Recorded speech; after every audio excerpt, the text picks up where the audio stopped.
Ассаламу алейкум, туғандар, қандайсыздар, амансыздарбы? Сіздер ел қавар каналын көріп жатасыздар. Жалпы биогумус тармағында жүрген инсандар, бұл беру сіздерге арналады. Мынау сіздер экраннан көріп тұрған малдардың, мынау малдардан шыққан көңдір, ошты, аректе, сатқа шыққан жоқ, беппекер алып кеткеле, үйінен алып кетет екенсіздер.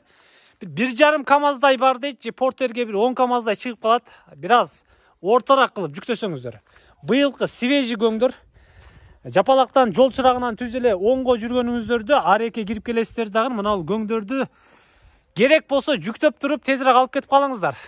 Клиенттер номерге чаласыздар. Дарегін тақтап білесіздер дағын. Келіп алып кете бересіздер. Шеф, бұлар бұйылқы только? Бұйылқы. Бардығы жаңы. Жаңы. Тазал екен. Жанақы биогумус іштеткендер болса, сразу алып кетсе, ішке жарамақ. Номерді айтып қойыңыз. 771 менен 0771 менен 83 06 71 менен чалат екенсіздер. Мынау көңдерді алып кетесіздер, қиқтарды. Келе бересіздер, туғандар. Менің жерім болғанда мен алып кететілем, ошону үчүн. Шамданыңыздар. Біз қайттық.